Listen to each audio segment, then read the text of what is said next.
एक बार फिर से संस्कृति आईएएस के ऑनलाइन लर्निंग प्रोग्राम में आपका स्वागत है। लास्ट क्लास के माध्यम से मैंने आपको बेसिक लेवल पर एशिया के मैप को डिस्कस करते हुए यह समझाने का प्रयास किया था कि आप किस प्रकार से important sea, bay, gulf, islands, peninsula को मैप में एक क्रम में देखते हुए चलेंगे और साथ में एशिया की इम्पॉर्टेंट कंट्रीज को कैसे आप सिस्टमैटिक वे में देखकर एशिया का एक मैप जो है अपने दिमाग में बना सकते हैं। आज उसे रिवाइज करते हुए हम लोग आगे बढ़ेंगे और सबसे पहले लास्ट क्लास के डिस्कशन के माध्यम से इम्पॉर्टेंट स्टेट्स को समझने का प्रयास करेंगे, फिर आगे नए टॉपिक पर जाएंगे। तो जैसा कि अगर आपने एशिया के पॉलिटिकल मैप को ऑब्जर्व किया होगा और आउटलाइन मैप के द्वारा अपना असेसमेंट किया होगा, तो अब आप आराम से एशिया के मैप को विजुलाइज कर सकते हैं। मेरे साथ मैप में इम्पॉर्टेंट कंट्रीज को देख सकते हैं। अब देखिए कहाँ तक आप मुझे फॉलो कर पा रहे हैं। तो यदि हम रशिया से यूराल पर्वत को क्रॉस करके एशिया महाद्वीप में आते हैं तो रशिया के साइबेरिया से होते हुए मंगोलिया जाएंगे।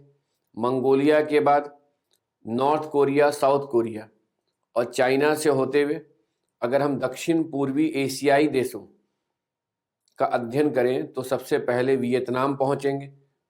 वियतनाम के बाद लाओस, लाओस के बाद कंबोडिया से होते हुए हम थाईलैंड जा सकते हैं। थाईलैंड के बाद मलेशिया के प्रायद्वीप तक जा सकते हैं।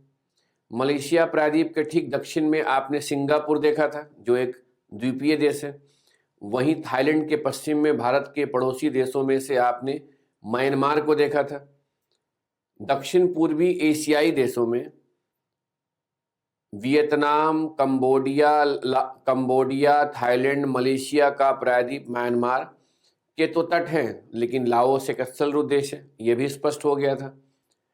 वहीं अगर हम भारत के पड़ोसी देशों को आगे यानी ओवरलुक करते हुए उसे छोड़कर दक्षिण पश्चिम एशियाई देशों में पहुंचेंगे तो ईरान, इराक, कुवैत के साथ अरेबियन प्रायद्वीप में अवस्थित देशों में ओमान, यमन और जहां सऊदी अरब है वहीं फारस की खाड़ी में कतर प्रायद्वीप है जो एक देश भी है। और इसी फारस की खाड़ी में आपने बहरीन द्वीप समूह को देखा था जो दक्षिण पश्चिम एशिया का एकमात्र द्वीपीय देश है।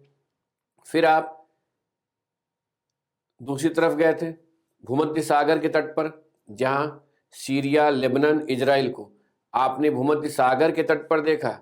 वहीं जॉर्डन का तट भूमध्य सागर पर नहीं है बल्कि जॉर्डन अक्काबा की खाड़ी के तट पर अवस्थित है और यहाँ विश्व का सबसे छोटा देश है, विश्व का सबसे छोटा तट जो है जॉर्डन का तट है, ये भी आपको क्लियर हुआ था। और जहाँ पर टर्की का अनातोलिया प्रायद्वीप मरमरा सागर के दक्षिण में है, वहीं अगर हम दूसरी तरफ जाते हैं सेंट्रल एशियाई देशों में तो कजाकिस्तान से उज्बेकिस्तान और उज्बेकिस्तान से तुर्कमेनिस्तान होते हुए ताजिकिस्तान से किर्गिस्तान जा सकते हैं। और इस प्रकार से हम एशिया के स्थलीय देशों के मैप को इमेजिन कर सकते हैं। जैसा कि मैंने लास्ट क्लास में भी आपको क्लियर किया था कि भारत और भारत के पड़ोसी देशों को आप अलग से एक सेपरेट सेक्शन में तैयार करेंगे, क्योंकि विश्व का अध्ययन करते समय आपको भारत का और इसकी सीमा पर अवस्थित देशों का भौगोलिक परिप्रेक्ष्य में गहन अध्ययन करना है, बेहतर ढंग से उसकी समझ होनी चाहिए। इसलिए हम लोग उसे अभी इग्नोर करके यानी उसे मानते हुए चल रहे हैं कि अगर आप भारत के रहने वाले हैं तो भारत के साथ भारत के पड़ोसी देशों के बारे में तो जानते ही होंगे। जहाँ तक प्रशांत महासागर में अवस्थित द्वीपों की बात है, उनमें से आपने कामचटका प्रायद्वीप के दक्षिण में क्यूराइल द्वीप समूह को देखा था। उसके बाद सखालिन द्वीप गए थे, इनका संबंध रूस से है।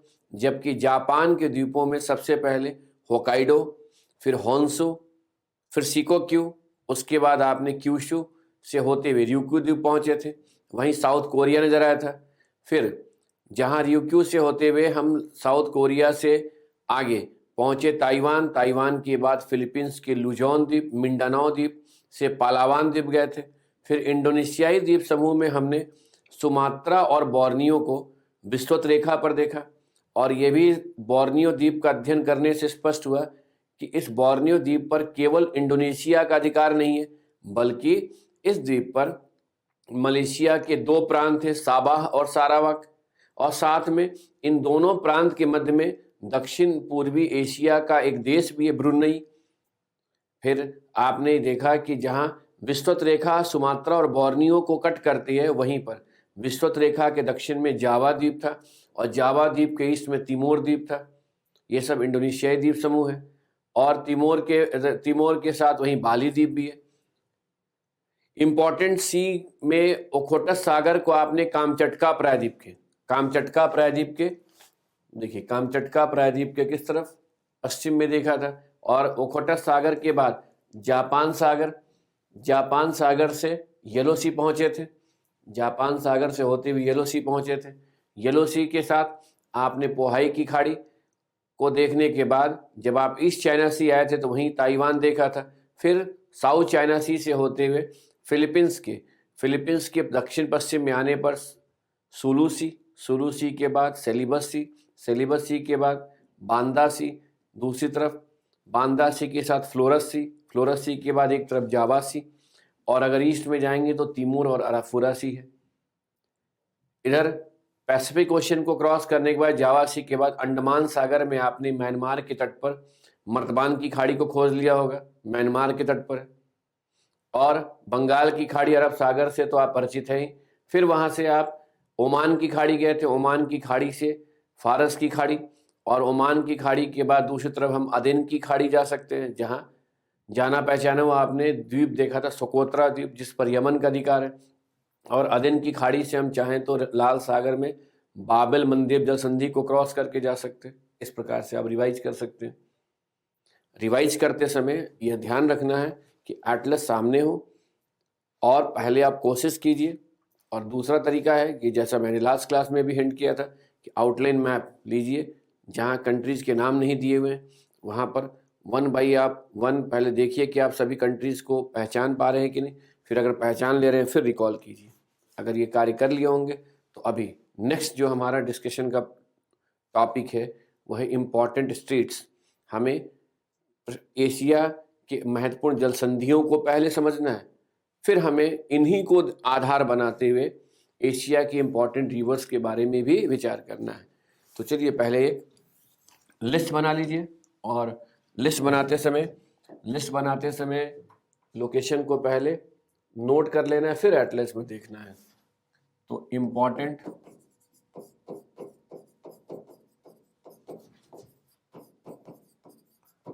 स्ट्रेट की जहां तक बात है तो सबसे पहले जो स्ट्रेट आपको नजर आएगा वो है ततर स्ट्रेट। ततर स्ट्रेट के बाद ला पेरूजे या आप कह सकते हैं ला पेरूजे की जगह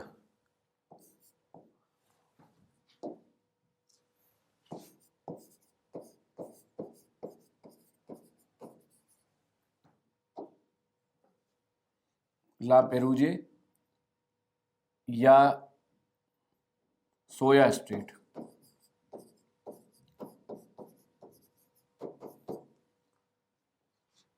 सोया स्ट्रेट के साथ अगर आगे बढ़ेंगे तो यहीं पर है सुगारू स्ट्रेट।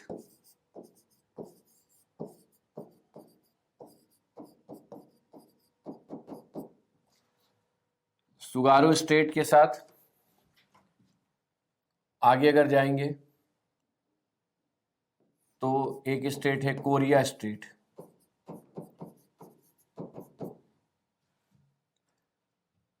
कोरिया स्टेट का जहां तक संबंध है, कोरिया स्टेट के बाद अगर आगे जाएंगे तो फॉर्मोसा।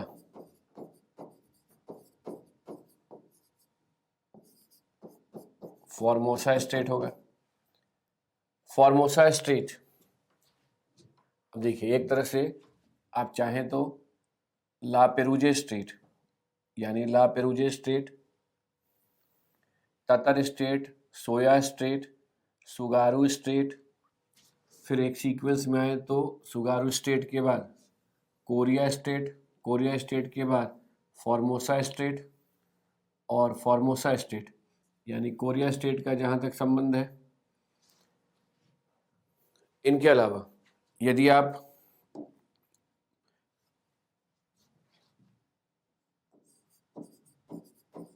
अगर स्टेट को मेंशन करें तो लुजोन स्टेट,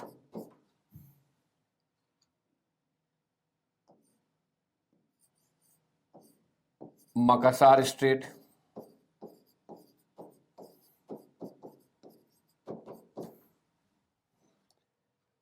मकासार स्टेट के बाद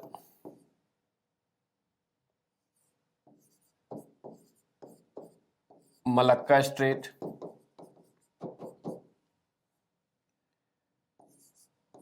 फिर इसके अलावा सुंदा स्टेट,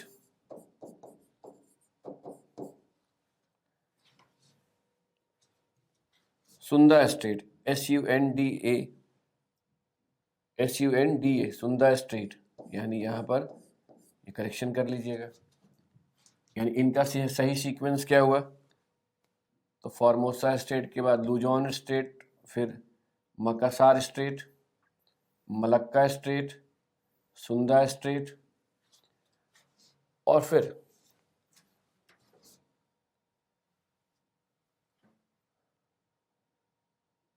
आपको जो स्टेट नजर आएगा वो है जौहर स्टेट,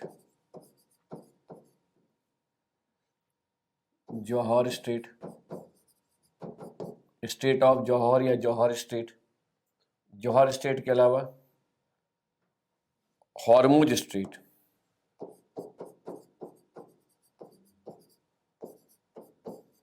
हॉर्मुज स्टेट।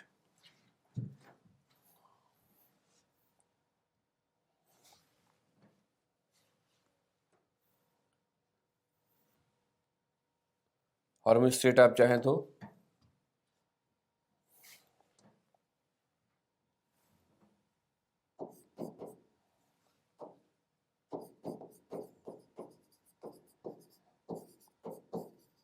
ये है हॉर्मुज स्टेट।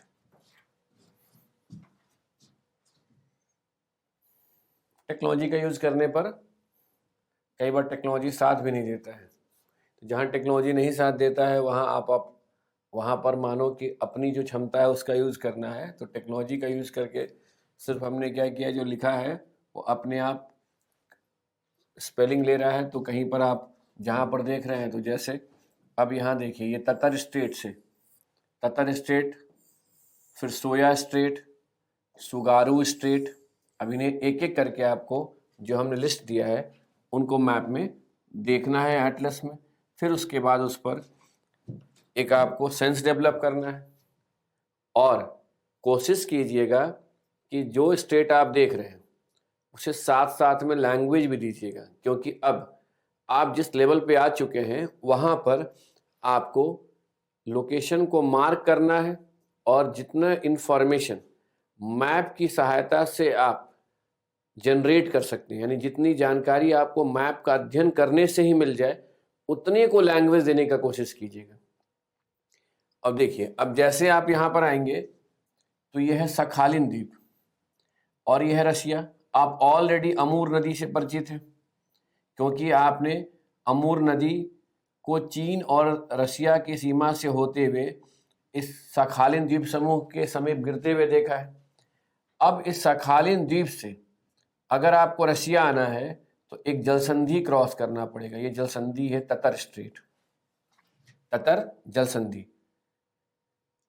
अगर आप एटलस में इस ततर जलसंधि को मार्क कर लिए, अगर यदि आपको मैप में ततर जलसंधि नहीं मिल रहा है तो सखालिन द्वीप और रशिया के बीच में जो ये गैप है उसको हाईलाइट कर लीजिए।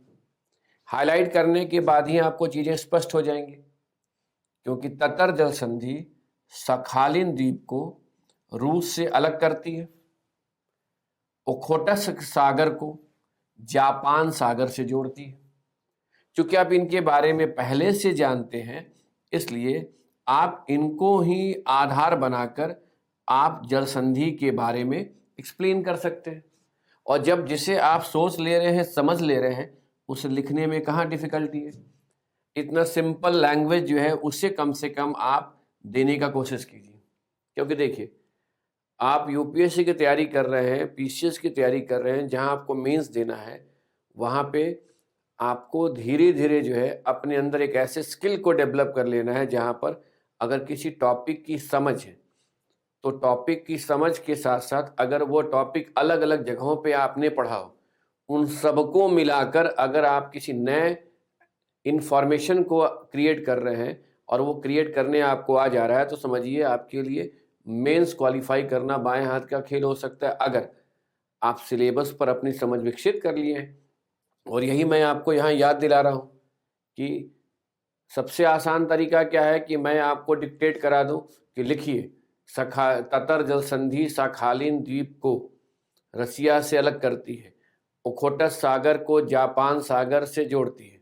आप तुरंत नोट कर लेंगे और आप कॉपी में लिखेंगे और आपको लगेगा चलो मेरा काम हो गया, लेकिन ये काम जो है आपके लिए भविष्य में घातक हो सकता है। क्योंकि इतनी बातों को अगर हम जैसे लोग नहीं भी लिखाएं, आपको समझ में आ रहा है तो आप लिखने की स्थिति में आ चुके होंगे। क्योंकि अब तक आपको मैप का अध्ययन करने के क्रम में जल संधि को समझने के साथ लिखने का तरीका भी स्पष्ट हो गया होगा, उसी को यहाँ फॉलो करना है। अब देखिए, जब आप सखालिन द्वीप से दक्षिण की ओर आएंगे तो सखालिन द्वीप से दक्षिण की ओर आने पर आपको होकाइडो द्वीप नजर आएगा। तो सखालिन द्वीप से होकाइडो द्वीप आने के लिए आपको एक जल संधि क्रॉस करना पड़ेगा। वो जल संधि है ला पेरूजे स्ट्रेट, जिसे लोग सोया स्ट्रेट भी कहते हैं। जापानीज उसे सोया जल संधि और रशियन उसे ला पेरूजे जल संधि कहते हैं। तो हो सकता है कि आपको एटलस में इन दोनों में से यानी ला पेरूजे या सोया में से कोई भी एक नाम मिल सकता है। अब ध्यान दीजिए, अगर अब आपसे कोई प्रश्न करेगा कि ला पेरूजे या सोया जल संधि किसको किससे अलग करती है, तो क्या जवाब देंगे? सखालिन द्वीप को जापान के होकाइडो द्वीप से अलग करती है, ओखोटक सागर को जापान सागर से जोड़ती है। यानी किसी को ओखोटक सागर से जापान सागर आना हो तो वो सोया या ला पेरूजे जल संधि क्रॉस करके भी आ सकता है। वहीं अगर आप होकाइडो से साउथ की ओर मूव कीजिएगा तो अगला द्वीप है होन्शु द्वीप। तो होकाइडो से होन्शु द्वीप आने के लिए आपको एक और जल संधि क्रॉस करना पड़ेगा, सुगारू जल संधि, सुगारू स्ट्रेट। तो क्या कहेंगे कि सुगारू जल संधि होकाइडो को होन्शु द्वीप से अलग करती है, जापान सागर को प्रशांत महासागर से जोड़ती है, जापान सागर को प्रशांत महासागर से जोड़ती है। होन्शु के बाद शिकोक्यू, शिकोक्यू के बाद क्यूशु। तो जैसे आप क्यूशु पहुंचेंगे तो यहां पर एक जल संधि है कोरिया स्ट्रेट, कोरिया जल संधि। हालांकि अगर ध्यान से देखिएगा तो यहां पर एक और आपको जल संधि नजर आएगी, सुसीमा, सुसीमा, लेकिन वह इतना इंपॉर्टेंट नहीं है, आप इसे भी मेंशन कर सकते हैं, वहां पर मार्क कर सकते हैं। कोरिया स्ट्रेट इसलिए इंपॉर्टेंट है क्योंकि कोरिया जल संधि कोरिया प्रायद्वीप को, और कोरिया प्रायद्वीप में भी दक्षिण कोरिया को क्यूशु द्वीप से अलग करती है, दक्षिण कोरिया को क्यूशु द्वीप से अलग करती है, जापान सागर को येलो सी से जोड़ती है। तो ततर जल संधि क्रॉस करके हम ओखोटस सागर से जापान सागर आ सकते हैं, सोया जल संधि क्रॉस करके हम जापान सागर से प्रशांत महासागर जा सकते हैं, ओखोटस सागर भी जा सकते हैं, सुगारू जल संधि क्रॉस करके हम होकाइडो से होन्शु द्वीप आ सकते हैं, और कोरिया स्ट्रेट क्रॉस करके हम क्यूशु द्वीप से साउथ कोरिया जा सकते हैं, या जापान सागर से येलो सी आ सकते हैं। अब देखिए, जैसे आप ईस्ट चाइना सी में आइएगा तो यहाँ पर आपको ताइवान और ताइवान के साथ चाइना नजर आएगा। तो यहाँ पर ताइवान, ताइवान का पुराना नाम है फॉर्मोसा, फॉर्मोसा। तो फॉर्मोसा आइलैंड फॉर्मोसा आइलैंड के नाम पर यहाँ फॉर्मोसा स्ट्रेट का नाम पड़ा, यानी ताइवान स्ट्रेट या फॉर्मोसा जल संधि ताइवान को चाइना से अलग करती है। देखने ही से क्लियर हो जाएगा। एटलस साथ लेकर बैठे होंगे आप, केवल सुनना नहीं है, एटलस में देखते चलना है, और देखना ही नहीं है बल्कि देखने के साथ समझना भी है कि अगर फॉर्मोसा जल संधि ताइवान को चीन से अलग करती है तो ईस्ट चाइना सी को साउथ चाइना सी से जोड़ती है। अब किसी को ताइवान से फिलीपींस के लुजोन द्वीप आना हो तो उसे लुजोन स्ट्रेट क्रॉस करना पड़ेगा, लुजोन जल संधि। तो लुजोन जल संधि जहां ताइवान को फिलीपींस के लुजोन द्वीप से अलग करती है, वहीं साउथ चाइना सी को प्रशांत महासागर से जोड़ती है। अब लुजोन से मिंडनाओ द्वीप, मिंडनाओ से पालावान द्वीप से होते हुए अगर आप बोर्नियो पहुंचेंगे तो जैसे बोर्नियो पहुंचेंगे तो बोर्नियो के साथ साथ यहीं पर आपको एक जल संधि नजर आएगी, मकासर स्ट्रेट। देखिए ध्यान से दिया है या नहीं, मकासर जल संधि, मकासर जल संधि। मकासर जल संधि जो है ये इंडोनेशिया के बोर्नियो को सेलिबस आइलैंड से अलग करती है। यहीं पर आपको एक आइलैंड नजर आएगा, सेलिबस द्वीप। तो जहां इंडोनेशिया के बोर्नियो को सेलिबस द्वीप से अलग करती है, वहीं देखिए इधर था सुलू सी के बाद है सेलिबस सी के बाद है इधर जावा सी। तो ध्यान से देखिएगा तो सुलू और सेलिबस सी को जावा सी से जोड़ती है। फिर हो गया मकासर स्ट्रेट। जब आप जावा सागर पहुंच जाएंगे तो यहीं पर जावा और सुमात्रा के बीच में जल संधि है सुंदा स्ट्रेट। ध्यान से देखिएगा, एटलस में मिल जाएगा सुंदा जल संधि। तो सुंदा जल संधि किसको किससे अलग करती है? तो जावा को सुमात्रा से अलग करती है और जावा सागर को इंडियन ओशियन से जोड़ती है। यानी यदि किसी को जावा सागर से हिंद महासागर आना हो तो वो सुंदा स्ट्रेट को क्रॉस करके आ सकता है, या उसे जावा से सुमात्रा जाना हो तो सुंदा जल संधि क्रॉस करना पड़ेगा। अब जब सुमात्रा पहुंच जाइएगा तो सुमात्रा से मलेशिया के प्रायद्वीप, इस मलेशिया प्रायद्वीप में जाने के लिए आपको एक इंपॉर्टेंट स्टेट को क्रॉस करना पड़ेगा, मलक्का स्टेट, मलक्का स्टेट। अब मलक्का जल संधि जो है, मलक्का जल संधि सुमात्रा को मलेशिया के प्रायद्वीप से अलग करती है, देखने पर स्पष्ट हो रहा होगा। और साथ में यह जावा सी को यानी जावा सागर से आप कहाँ आ सकते हैं? अंडमान सागर। तो ये जावा सागर को अंडमान सागर से जोड़ती है। तो किसी को जावा सागर से अंडमान सागर जाना हो, बंगाल की खाड़ी की तरफ जाना हो, तो मलक्का जल संधि क्रॉस करेगा। मलक्का जल संधि जो है वर्ल्ड का, विश्व का सबसे व्यस्त जल संधि है। अगर प्रश्न करेगा कि विश्व का सबसे व्यस्त जल संधि कौन सा है, यानी किस जल संधि से होकर सबसे अधिक संख्या में जल यानी गुजरती है, जल संधि से होकर, तो कहेंगे मलक्का जल संधि से। जैसे आपने पनामा स्थमस को देखा था और वहां स्थमस, उस पनामा स्थमस में नहर बनाया गया पनामा कैनाल, वैसे ही आपने सिनई स्थमस को देखा, वहां स्वेज कैनाल बनाया गया। यहां पर अगर आप मलेशिया प्रायद्वीप के साथ देखेंगे तो थाईलैंड का एक स्थल संधि नजर आएगा, उसे क्रा स्थमस कहते हैं, क्रा स्थमस। एटलस में ध्यान से देखिएगा तो आपको क्रा स्थमस दिखाई देगा, नजर आएगा।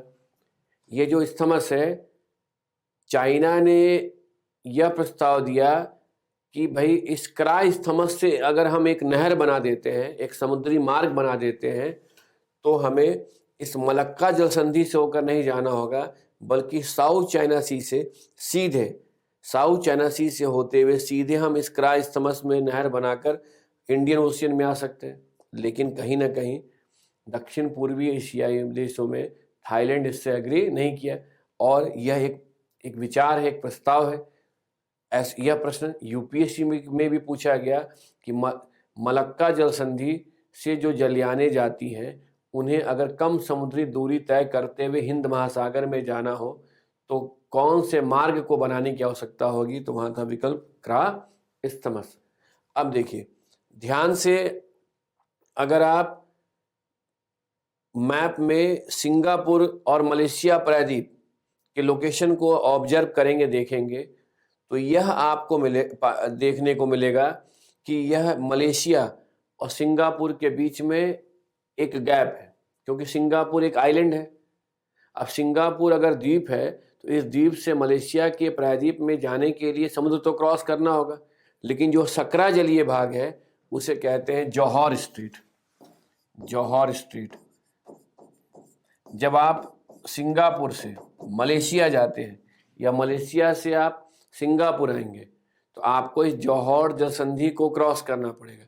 जब आप इस जलसंधि को क्रॉस करेंगे तो ऐसा लगेगा कि आप किसी नदी को क्रॉस कर रहे हैं, क्योंकि इस जलसंधि की औसत चौड़ाई बहुत अधिक नहीं है, लेकिन यह समुद्र का भाग है और यह क्या करता है, साउथ चाइना सी को जावा सी और अंडमान सी से जोड़ता है। तो किसी को साउथ चाइना सी से जावा सी, अंडमान सी होते अंडमान सी की ओर जाना हो, यानी उसे सीधे निकलना हो, तो वो जौहर स्ट्रेट से भी जा सकता है।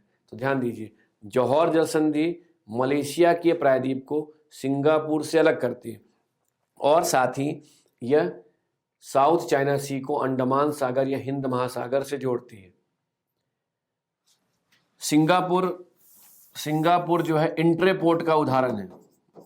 इंट्रेपोर्ट का उदाहरण है। इसके पहले हमने पोर्ट ऑफ कॉल से आपको परिचय, टर्म से परिचय कराया था। इंट्रेपोर्ट जहां तक है, जब किसी भी बंदरगाह में का उपयोग इंपोर्ट करने के बाद एक्सपोर्ट करने के लिए किया जाए, यानी सिर्फ उसकी उपयोगिता क्या है कि एक ऐसा बंदरगाह हो किसी और देश से आयात करता हो और आयात करने के बाद फिर उसे निर्यात कर देता है, तो ऐसे बंदरगाह को इंट्रेपोर्ट कहते हैं। तो सिंगापुर एक ऐसा द्वीपीय देश है जिसकी भौगोलिक अवस्थिति विशिष्ट होने के कारण यह इंट्रेपोर्ट का बेहतर उदाहरण है और यह इंपोर्ट करके इलेक्ट्रॉनिक गुड्स को असेंबल करता है, फिर एक्सपोर्ट कर देता है और आज ये एक डेवलप कंट्री के रूप में है, तो इसका अपना महत्व है। तो कई बार भौगोलिक अवस्थिति भी किसी देश के आर्थिक विकास का एक बहुत बड़ा कारण बन जाता है, और स्पेशली वैसा देश जहां पर संसाधनों के भंडार ना हो, तो इसका उदाहरण है।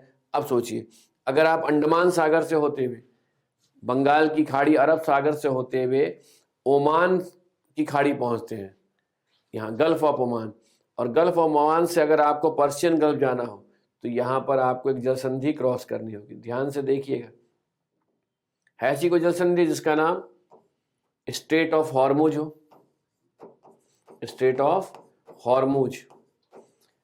अब इस हॉर्मुज जलसंधि को अगर आप क्रॉस करते हैं तो ओमान की खाड़ी से फारस की खाड़ी में जा सकते हैं। इस आधार पर आप ये कह सकते हैं कि यह जलसंधि अरब सागर के ओमान की खाड़ी को फारस की खाड़ी से जोड़ती है, और ओमान के साथ अगर देखा जाए तो यह यूएई ओमान और यूएई को ईरान से अलग करती है। अगर आप ध्यान से देखिएगा तो ईरान, इस जलसंधि के समीप ईरान के तट पर एक आपको बंदरगाह भी मिलेगा, बंदरे अब्बास। यह बंदरगाह इसलिए इंपॉर्टेंट है क्योंकि यह हार्मुज जलसंधि के समीप, यानी हार्मुज जलसंधि के तट पर अवस्थित है। अब सोचिए, इसके अलावा अगर आप यहाँ से बाहर निकलते हैं, अदन की खाड़ी आते हैं, तो अदन की खाड़ी से लाल सागर जाने के लिए आपको बाबिल मंदेब जलसंधि क्रॉस करना पड़ेगा। जैसा कि आप पहले से जानते हैं कि यहाँ जलसंधि को क्रॉस करते समय हमें सतर्क होना होगा, क्योंकि यहाँ जो बरबरा बंदरगाह है वहाँ समुद्री लुटेरे घात लगाकर बैठे होते हैं, हमेशा यहाँ कोहरा होता है। इसलिए इस जलसंधि को क्रॉस करके अगर लाल सागर जाते हैं, फिर स्वेज की खाड़ी से होते हुए स्वेज कैनाल को क्रॉस करके आप एजियन सागर जा सकते हैं। एजियन सागर से आप दादन जलसंधि क्रॉस करके मरमरा सागर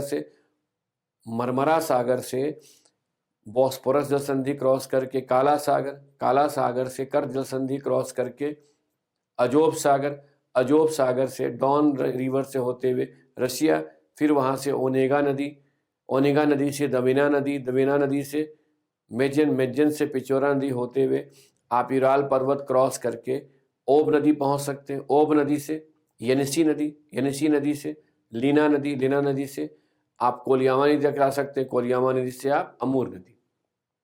देखिए आप ऐसे मार्क कर लिया। आपको बार बार लगता होगा कि मैं रिवीजन यानी पर कितना इतना क्यों इम्फेसिस करता हूं, क्योंकि मैं बार बार आपको ये कहूँगा कि रिवीजन रिवीजन रिवीजन रिवीजन बहुत इम्पॉर्टेंट है। यानी अगर आपको यदि आपको सिलेक्शन लेना है तो ये स्लोगन हमेशा ध्यान रखिएगा, केवल प्रिपरेशन नहीं, प्रिपरेशन के बाद रिवीजन, रिवीजन के असेसमेंट। तो कहेंगे कैसे असेसमेंट करें? आउटलाइन मैप लीजिए, आउटलाइन मैप लेकर, आउटलाइन मैप लेकर आप एक तरफ से मार्क करते जाइए लोकेशन को, इम्पॉर्टेंट स्टेट को, आइलैंड को पहचानिए, तो असेसमेंट हो गया। असेसमेंट हुआ तो असेसमेंट होने के बाद आप कम्युनिकेट कीजिए, किसी और को पकड़िए और बोलिए कि अच्छा ये बताओ ये जल संधि कहाँ पर है, ऐसा एटलस में देखो तो यहाँ पर है कि नहीं, जैसे मैं एक्सप्लेन कर रहा हूँ वैसे उससे पूछिए कि वो सही जगह पर पहुँच रहा है कि नहीं। कम्युनिकेट करने आ जाएगा, कम्युनिकेट करने आ गया।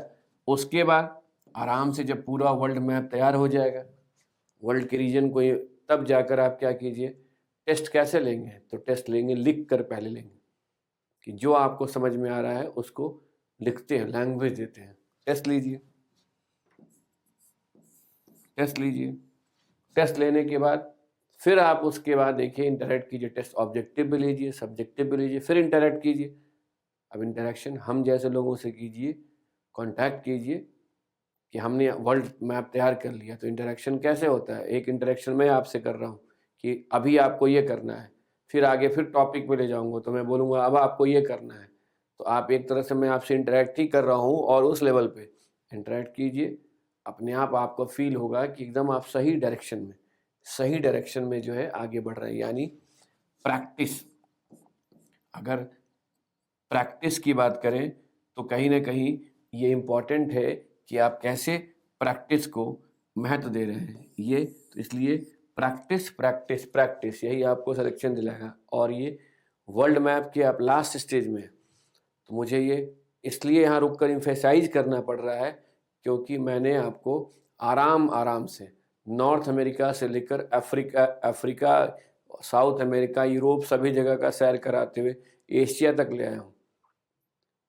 बेवजह का ये सब अनावश्यक तथ्यों को नहीं मैंने बताया कि देखिए ये इस अक्षांश रेखा पर है, ये महाद्वीप है, ये विश्व का सबसे बड़ा महाद्वीप है, ये दूसरा सबसे बड़ा।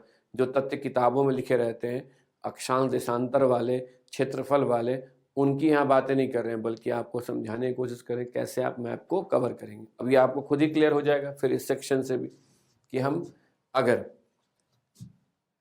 स्टेट वगैरह तैयार कर लें तो एशिया में हमें इम्पॉर्टेंट रिवर्स को तैयार करना है। यानी सबसे पहले हमें इम्पॉर्टेंट रिवर्स को का लिस्ट तैयार कर लेना है। यानी important reverse of Asia.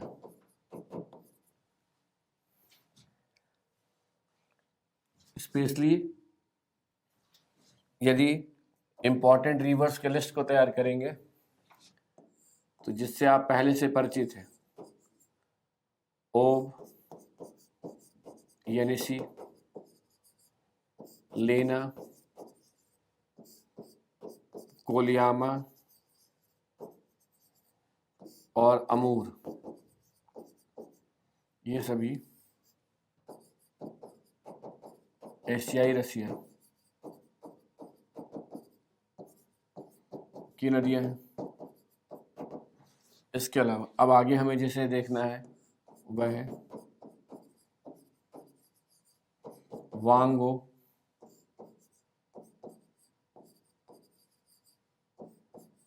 Yang, Yangtze Kiang,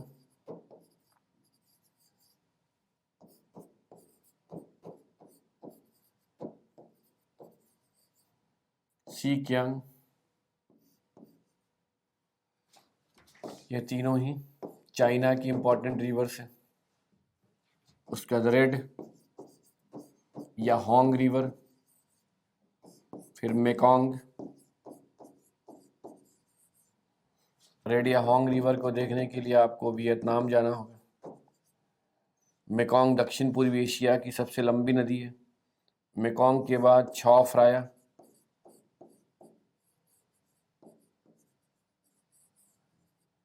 छाओ फ्राया नदी को देखने के लिए आपको थाईलैंड जाना होगा। अब देखिए, छाओ फ्राया के बाद थाईलैंड से होते हुए अगर आप म्यांमार आएंगे तो यहाँ पर साल्विन, साल्विन के बाद इरावदी।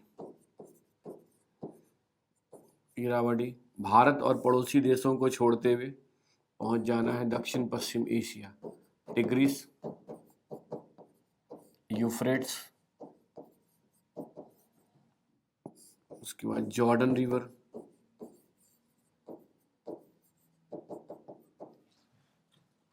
देखिए इधर आपने अगर नोट कर लिया है वांगो, यांगशी, क्यांग, शी क्यांग, उसके साथ अमू दारिया और सिरदारिया।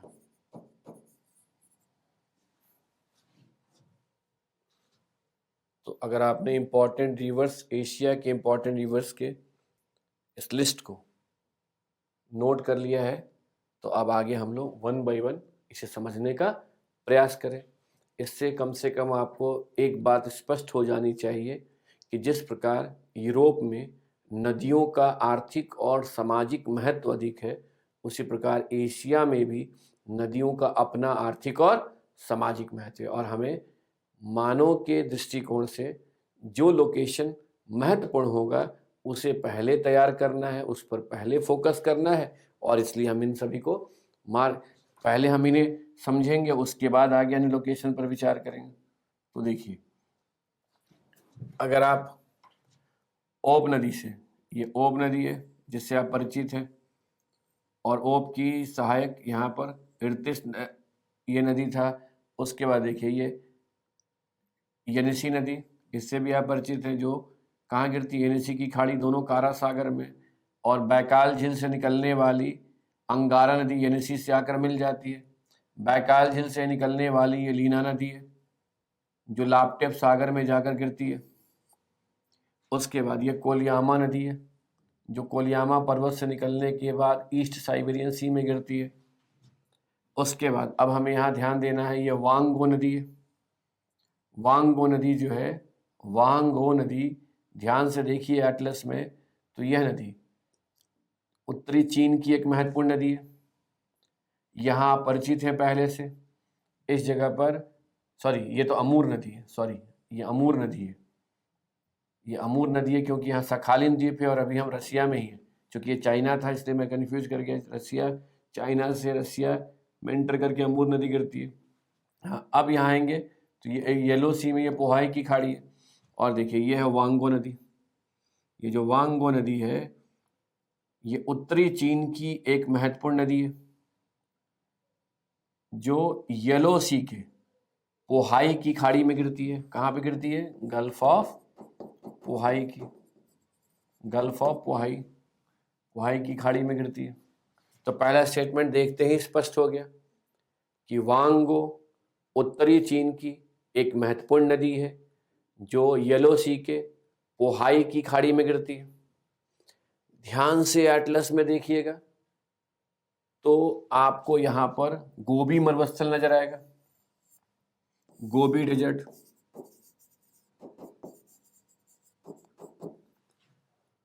गोबी मरुस्थल तट से दूर एक महाद्वीपीय मरुस्थल है जिसका संबंध मंगोलिया और चाइना से है। उच्च अक्षांशीय प्रदेश में अवस्थित होने के कारण, उच्च अक्षांशीय प्रदेश में अवस्थित होने के कारण एक कोल्ड डेजर्ट है, शीत मरुस्थल है। तो यह मरुस्थल अगर कोल्ड है तो इसके दो कारण हैं। एक तो ये उच्च अक्षांशीय प्रदेश में है और साथ में ये तट से दूर है। आपने इसके पहले कोल्ड डेजर्ट को देखा था, वो था पैटागोनिया डेजर्ट। अर्जेंटीना में आपने पैटागोनिया डेजर्ट देखा था, लेकिन वह पर्वत पदीय मरुस्थल था और तट के समीप था।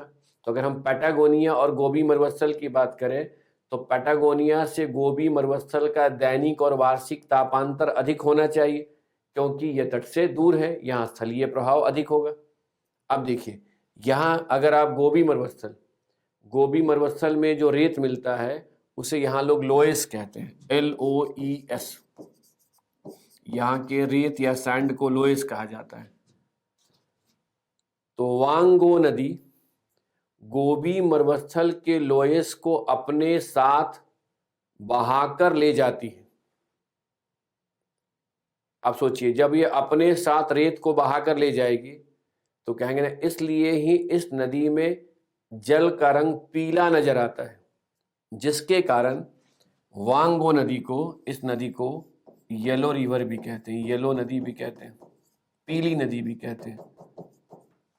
क्लियर हो गया कि अगर कोई आपसे प्रश्न करे कि वांगो नदी को पीली नदी क्यों कहते हैं, तो इसका अब जवाब आपके पास है। तो क्या कहेंगे, यह नदी अपने साथ गोबी मरुस्थल के लोएस को बहा कर ले जाती है, जिसके कारण इसका रंग पीला नजर आता है। पहले यह नदी येलो सी में गिरती थी, पहले यह नदी, इस नदी का निकास येलो सी में होता था।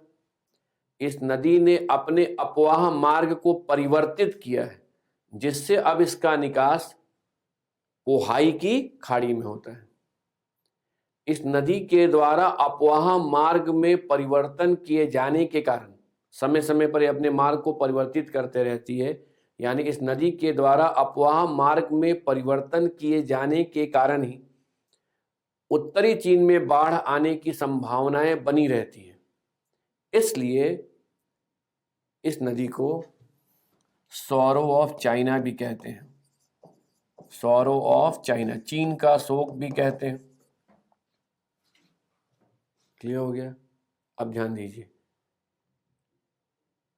यह विश्व की एक ऐसी नदी है जो सबसे अधिक मात्रा में अवसादों को, क्योंकि रेत को बहा कर ले जाती है, तो सबसे अधिक मात्रा में अवसादों को समुद्र में निक्षेपित करती है। इसलिए लोग इसे कीचड़ युक्त नदी भी कहते हैं, मडीएस्ट रिवर भी कहते हैं, यानी कहते हैं कि वर्ल्ड की एक कीचड़ युक्त नदी है, मडीएस्ट रिवर है।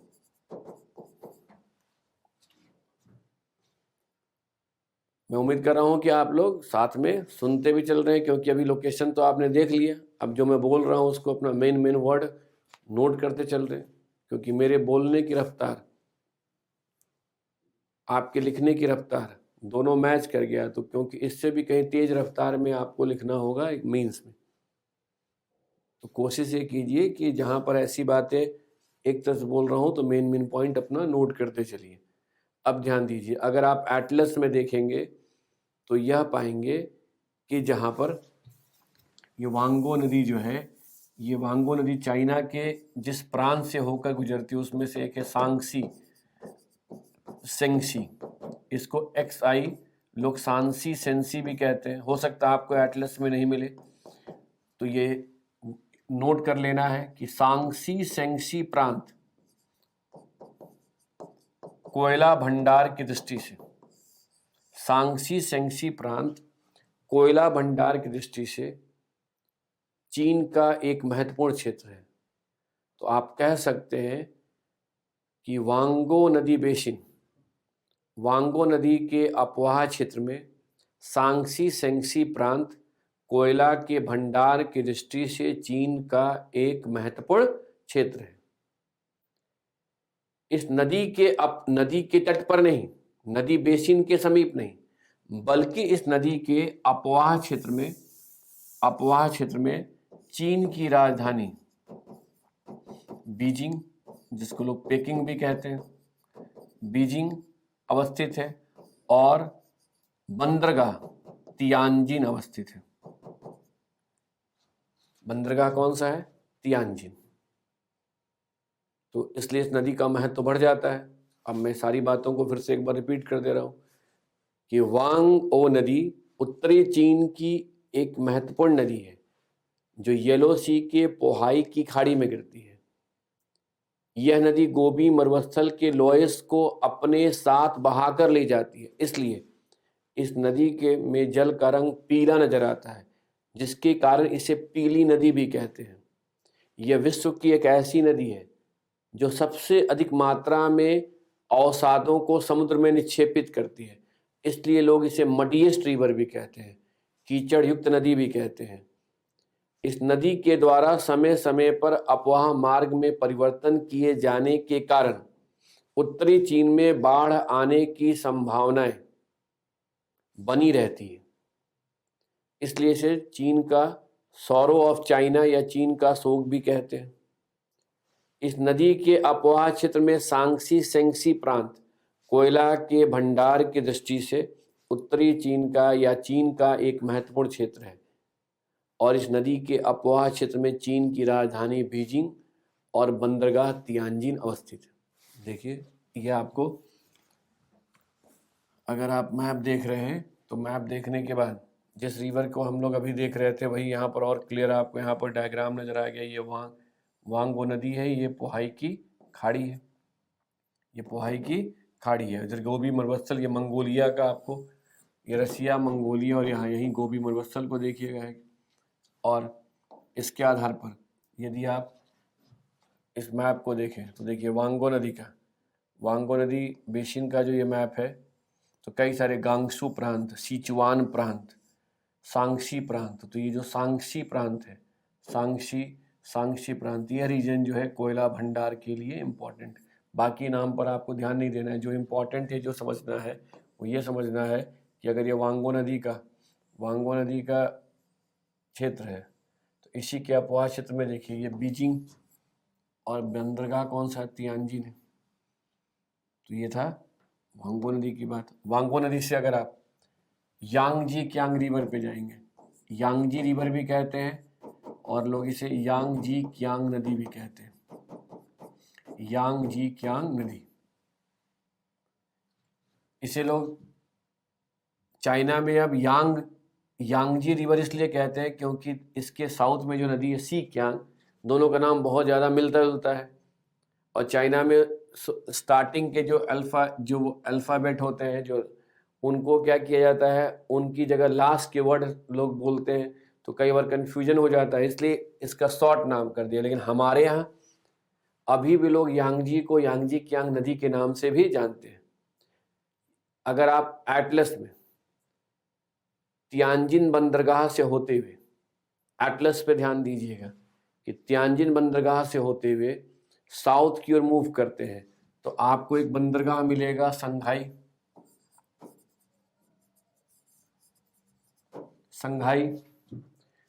संघाई बंदरगाह के पास अगर आप पहुंच गए तो वही है यांगजी क्यांग नदी का मुहाना।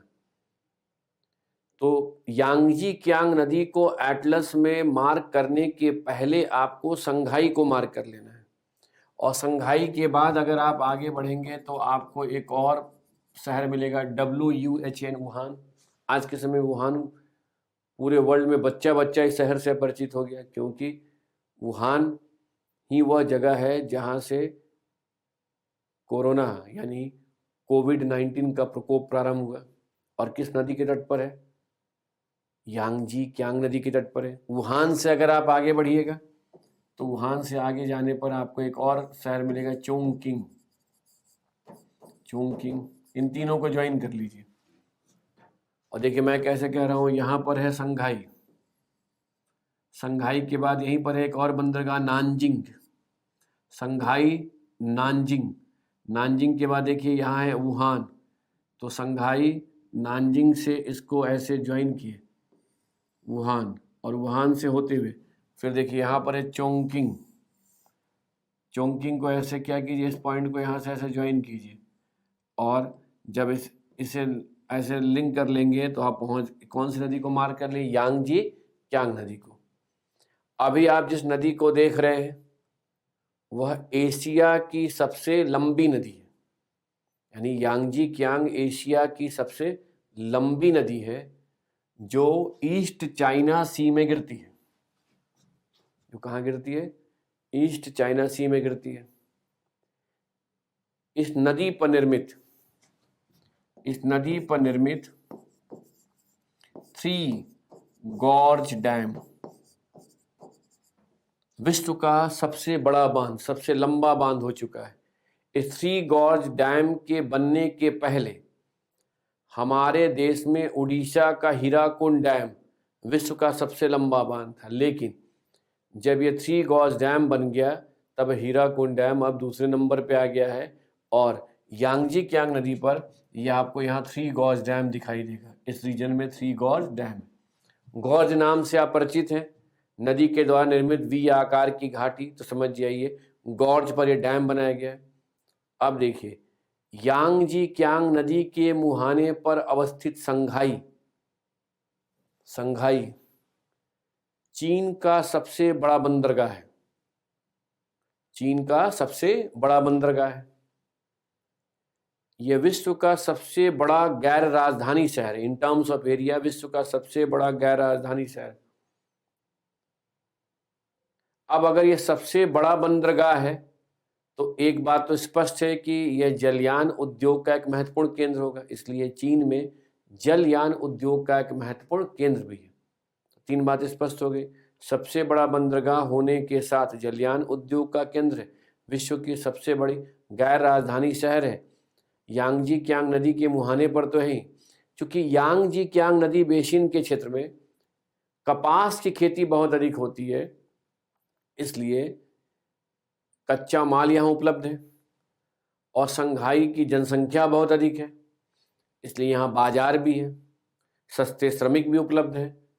तो कच्चे माल की उपलब्धता के साथ सस्ते श्रमिकों की उपलब्धता, बाजार की उपलब्धता के साथ यहाँ निर्यात की व्यवस्था होने के कारण वस्त्र उद्योग का सबसे अधिक विकास हुआ है।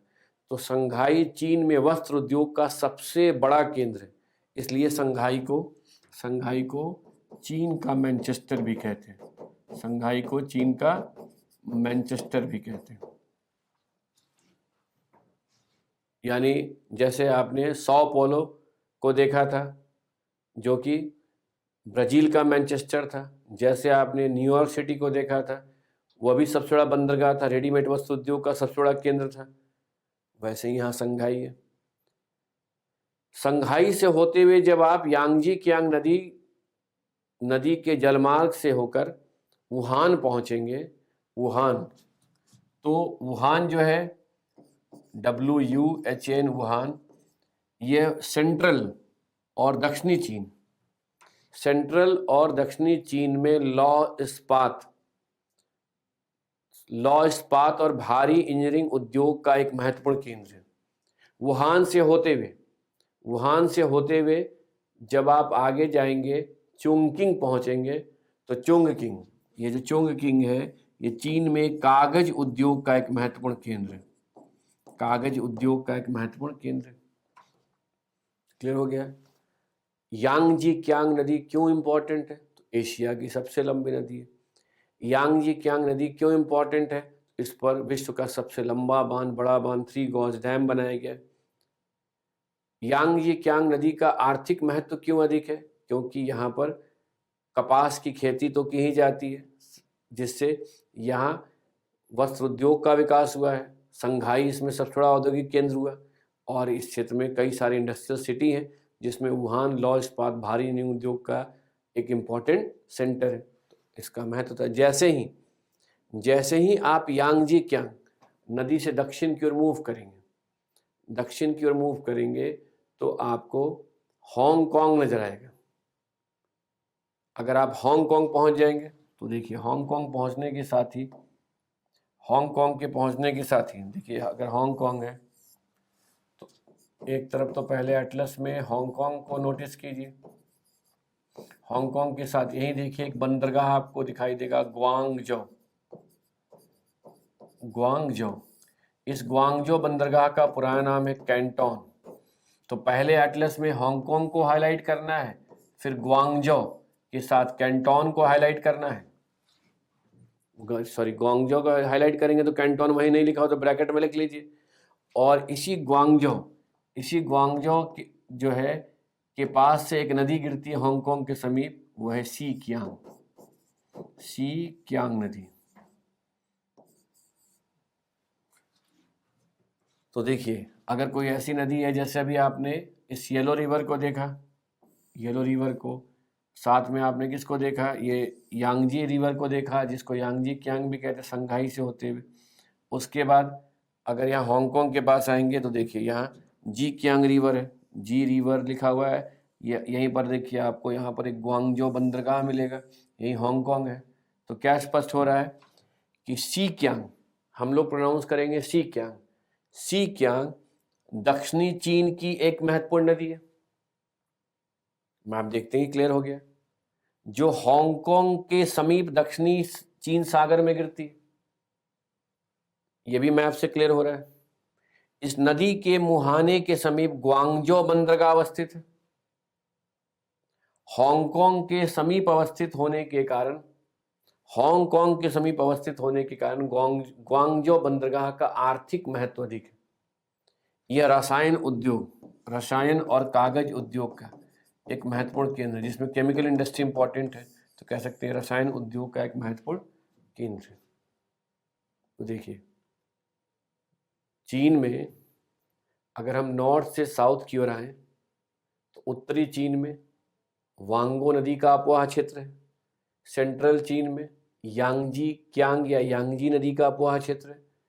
और दक्षिणी चीन में सी क्यांग नदी का अपवाह क्षेत्र है। वांगो नदी के अपवाह क्षेत्र में तियानजिन बंदरगाह है। यांगजी क्यांग नदी के मुहाने पर संघाई बंदरगाह है, नानजिंग बंदरगाह भी है। और वहीं सी क्यांग के पास ग्वांजो बंदरगाह है।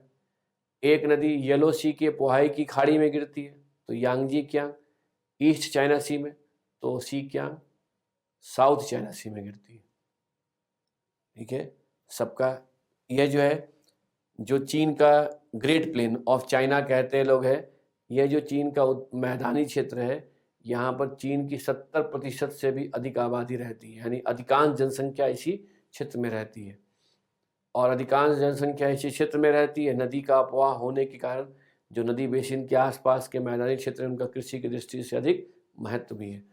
अब अगर हम इससे आगे बढ़ते हैं, तो इससे आगे जब आप जाएंगे तो पहुंच जाएंगे चाइना से कहाँ, वियतनाम। तो चाइना से वियतनाम जैसे आप पहुंचेंगे तो आपको साउथ चाइना सी में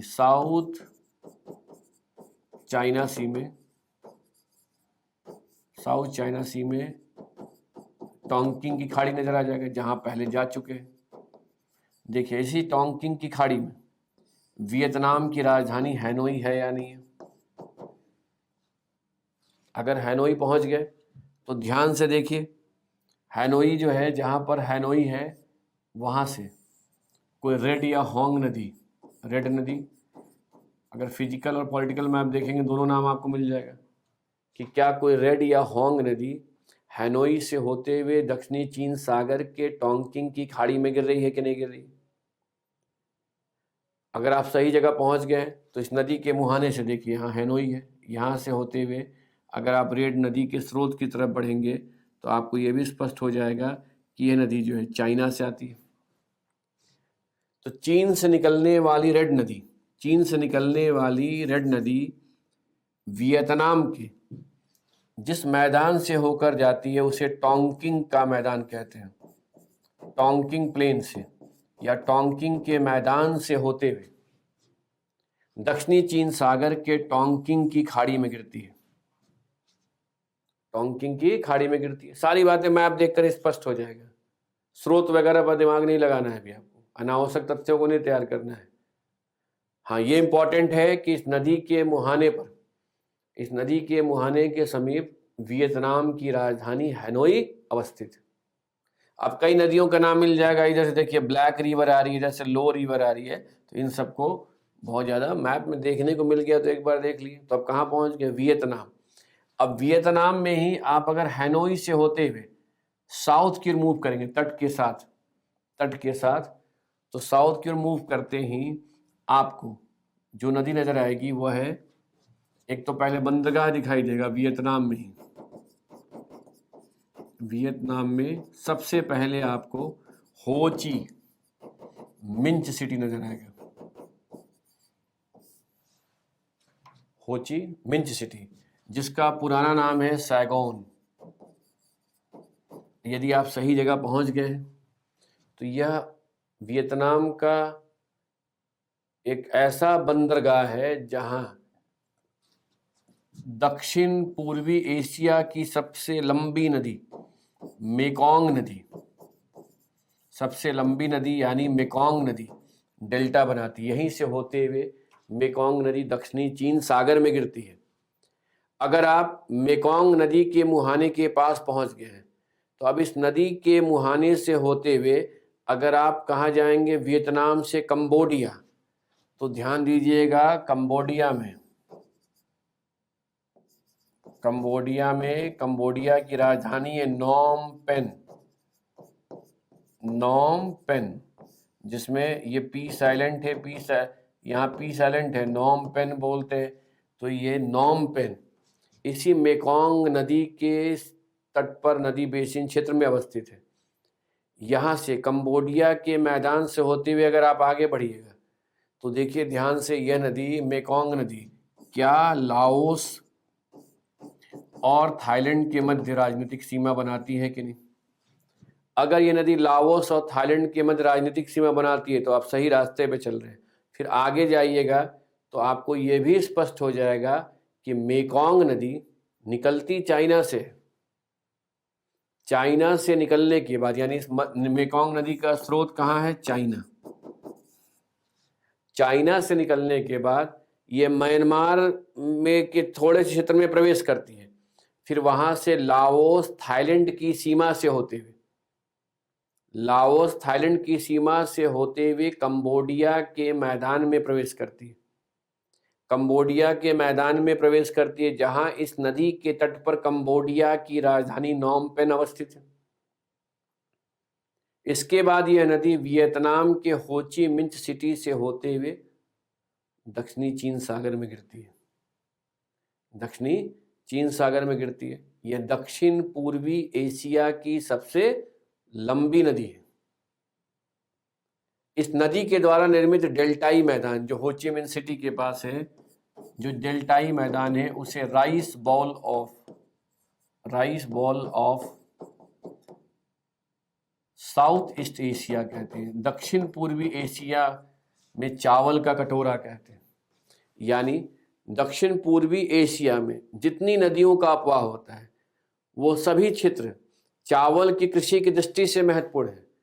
उनमें से मेकोंग नदी का जो डेल्टाई मैदान है वहां चावल का सबसे अधिक उत्पादन होने के कारण इसे rice bowl of South East Asia कहते हैं। तो देखिए, अगर आपने एटलस में से देख लिया, समझ में आ गई बातें, तो देखिए अब आ जाइए, आपको मैं मेकोंग नदी से परिचय करा दूं। यहाँ ये मेकोंग नदी है, कहाँ से आ रही है? चाइना से होते हुए ये नदी जो है, देखिए ये चाइना से एंटर की, इधर थोड़ा सा म्यांमार में भी एंटर करिए। देखिए इधर म्यांमार है, और म्यांमार के बाद ये देखिए इधर लाओस है। अब लाओस के साथ साथ देखिए लाओस में प्रवेश की। आप ध्यान से देखिए, इस जगह पर आइए, यहाँ लाओस और थाईलैंड के बीच में ये बॉर्डर बनाती है। फिर उसके बाद यह नदी जो है इधर बॉर्डर से होते हुए कहाँ पहुँच गई? कंबोडिया, और कंबोडिया के मैदान से होकर फाइनली कहाँ चली गई? वियतनाम में। और वियतनाम में जहाँ ये जा रही है वहीं पर है हो ची मिन सिटी। तो कैसे पढ़ते नदी को कि चीन से निकलने के बाद म्यांमार से होकर लाओस में प्रवेश करती है, जो लाओस और थाईलैंड की सीमा से होते हुए कंबोडिया के मैदान में जाती है, जहां इस नदी के तट पर कंबोडिया की राजधानी नॉम पेन अवस्थित है। इसके बाद यह नदी वियतनाम से होते हुए दक्षिणी चीन सागर में गिरती है। इस नदी के द्वारा निर्मित डेल्टाई मैदान में ही हो ची मिंच सिटी अवस्थित है, और इस नदी के द्वारा निर्मित डेल्टाई मैदान को ही दक्षिण पूर्वी एशिया का राइस बाउल कहते हैं। कई सारे डैम का नाम दिया हुआ है, उनके चक्कर में नहीं पड़ेगा। ये सब डैम कब इम्पोर्टेंट होंगे?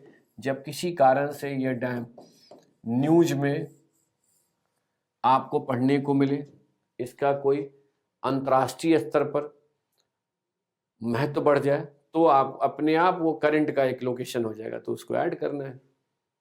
मतलब भूगोल में आपको क्या करना है, जो इम्पोर्टेंट लोकेशंस हैं उनको आधार बनाकर एक मैप का सेंस डेवलप कर लेना, एक दिमाग में मैप बना लेनी, और फिर उसी मैप को ध्यान में रखकर आपको अपने आप को इम्प्रूव करते रहना है। उसी मैप की सहायता से आपको राष्ट्रीय अंतर्राष्ट्रीय घटनाक्रम, इतिहास, भूगोल, जो भी विषय पढ़ रहे हैं उन सभी को देखते चलिए। तो देखिए कहाँ थे हम लोग, मेकोंग नदी, तो एक थी नदी, कौन सी नदी, रेड नदी, वो भी चाइना से आती है, लेकिन वो वियतनाम के हैनोई से होते हुए टोंकिंग की खाड़ी में गिरती थी। मेकोंग नदी है जो वियतनाम से होते हुए तो साउथ चाइना से में गिरी, लेकिन कई देशों से होकर गुजर रही है। अब इसके बाद जब आप थाईलैंड पहुंचेंगे, थाईलैंड, तो थाईलैंड में पहुंचने पर आपको, थाईलैंड जैसे आप पहुंचेंगे तो थाईलैंड पहुंचने के साथ ही आपको गल्फ ऑफ थाईलैंड, थाईलैंड की खाड़ी पर, थाईलैंड की खाड़ी के तट पर आपको थाईलैंड की राजधानी नजर आ जाएगा, बैंकॉक। और जैसे बैंकॉक पहुंचेंगे वहीं पर आपको एक नदी नजर आएगी, छो फ्राया। छो फ्राया, छो फ्राया थाईलैंड की एक महत्वपूर्ण नदी है। और सबसे इम्पोर्टेंट क्या है कि जो ये छो फ्राया नदी है, जहाँ देखिए पहले तो देखिए थाईलैंड की खाड़ी है, थाईलैंड की खाड़ी के बाद इसी खाड़ी के तट पर यहाँ बैंकॉक है। अब देखिए बैंकॉक के साथ ये छो फ्राया नदी है। ये छो फ्राया नदी जो है, इस नदी को अगर आप मार्क करेंगे तो आपको ऐसा स्पष्ट होगा कि ये नदी कहाँ से, थाईलैंड से ही निकल रही है, ये चाइना वगैरह से नहीं निकल रही है। इसलिए छो फ्राया थाईलैंड की एक महत्वपूर्ण नदी है जो दक्षिणी चीन सागर के थाईलैंड की खाड़ी में गिरती है। इस नदी के मुहाने पर अवस्थित थाईलैंड की राजधानी बैंकॉक, थाईलैंड की राजधानी बैंकॉक दक्षिण पूर्वी एशिया में, यानी साउथ ईस्ट एशिया में, दक्षिण पूर्वी एशिया में जलयान उद्योग का, शिप बिल्डिंग इंडस्ट्री, जलयान उद्योग का एक महत्वपूर्ण केंद्र है। क्लियर? तो अगर आप, यदि आप आगे बढ़ेंगे तो कैसे आगे जा रहे हैं, थाईलैंड की खाड़ी से होते हुए, थाईलैंड की खाड़ी से होकर आप थाईलैंड से कहाँ जा सकते हैं, म्यांमार।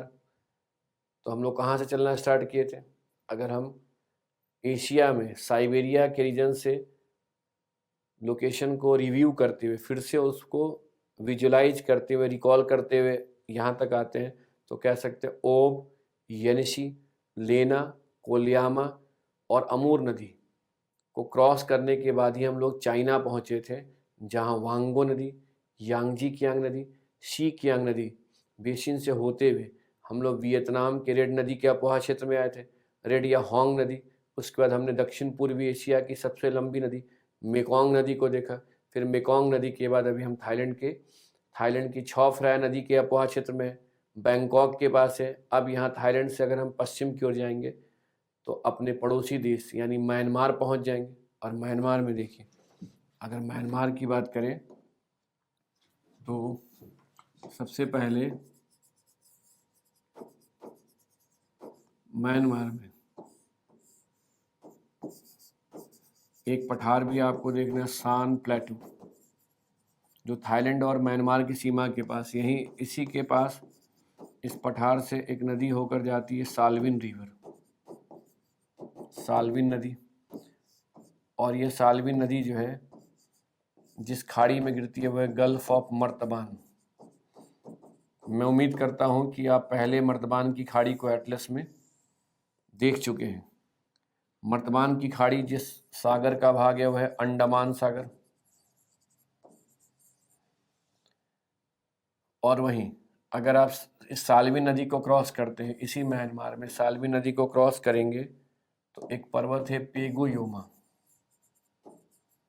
पेगुयोमा। इस पेगुयोमा पर्वत को क्रॉस करेंगे, पेगुयोमा पर्वत को क्रॉस करने के बाद ही आप इरावदी नदी के अपोहा क्षेत्र में पहुंच जाएंगे, इरावदी नदी। इरावदी नदी को क्रॉस कर जाएंगे तो एक पर्वत आपको मिलेगा अरकान योमा। अरकान योमा का मतलब कि आप पहुंच गए भारत और म्यांमार की सीमा पर, क्योंकि अरकान योमा पर्वत को क्रॉस करती हैं आप इंडिया आ जाएंगे। देखिए घूमते हुए हम लोग चारों तरफ से इंडिया की तरफ आ रहे हैं। एक तरफ अगर इस रीजन को, इस इतने लोकेशन को पहले एटलस में देख लेना है, फिजिकल मैप में देखिएगा, और फिजिकल मैप में देखते हुए समझने की कोशिश कीजिएगा। ऐसे अगर फिजिकल मैप की बात करें तो देखिए, अगर यहाँ आएंगे इस तरफ तो ये एक नदी आपको ऐसे नज़र आएगी। ये जो रीजन आपको दिखाई देगा फिजिकल मैप में इस तरफ थाईलैंड के साथ लगा हुआ है, तो यह सान प्लेटू नजर आएगा। और सान प्लेटू के साथ यहाँ एक इरावदी नदी जो है इधर मर्तबान की खाड़ी वहाँ गिरती है। उसके बाद इधर आएंगे तो एक पर्वत नजर आएगा पेगु योमा। यहाँ पर है पेगु योमा पर्वत। इस सान प्लेटू साल्विन नदी के बाद पेगु योमा पर्वत के बाद जैसे आप आगे आएंगे तो पहुँच जाएंगे इरावदी नदी। ये इरावदी नदी है। उसके द्वारा निर्मित ऐसे डेल्टाई मैदान दिखाई देगा जहाँ आपको यांगून शहर भी नजर आ जाएगा। और इधर से एक आकर नदी मिलती है चिंडविन रिवर। इस तरफ आइएगा भारत और म्यांमार की सीमा पर, तो भारत और म्यांमार की सीमा पर यहाँ पर आपको अरकान योमा पर्वत नजर आएगा, अरकान योमा। तो ये हो गया सान प्लेटू, ये हो गया पेगु योमा, और ये हो गया अरकान योमा। ध्यान रखिएगा आपके एटलस में या तो भारत के पड़ोसी देशों के मैप्स में, मानचित्रों में एक म्यांमार का मैप दिया होगा, तो आप या तो म्यांमार के मैप को देखिए तो वहां पर आपको डिटेल में ये सब लोकेशन नजर आएंगे, या नहीं तो आपके मैप एटलस में एक मैप होगा दक्षिण पूर्वी एशिया का मैप, वहां म्यांमार को देखिए, तब ये सभी लोकेशंस आपको दिखाई देंगे। और इसको पहले मार्क कर लीजिए। मार्क जैसे कि आप क्लियर मैप पे आ जाइए। क्लियर मैप पे आएंगे तो ये जो है मर्तबान की खाड़ी है, और इस मर्तबान की खाड़ी के साथ देखिए यहाँ से जो नदी आ रही है चाइना से इधर आ रही है, और चाइना से होते हुए जो ये मर्तबान की खाड़ी में गिर रही है, देख रहे हैं थाईलैंड के बॉर्डर के पास है, यही है साल्विन रिवर, और यही है सान प्लेटू। तो कैसे पढ़ेंगे?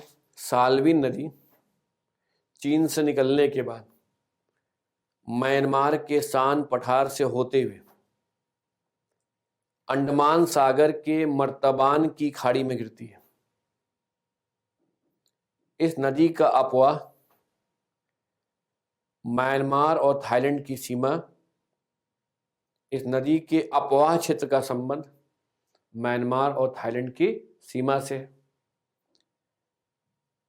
साल्विन नदी के बाद अगर आप इधर आए तो पेगु योमा पर्वत नजर आएगा। इधर इस क्षेत्र में पेगु योमा पर्वत को क्रॉस करके जब आप आएंगे तो यह इरावदी नदी।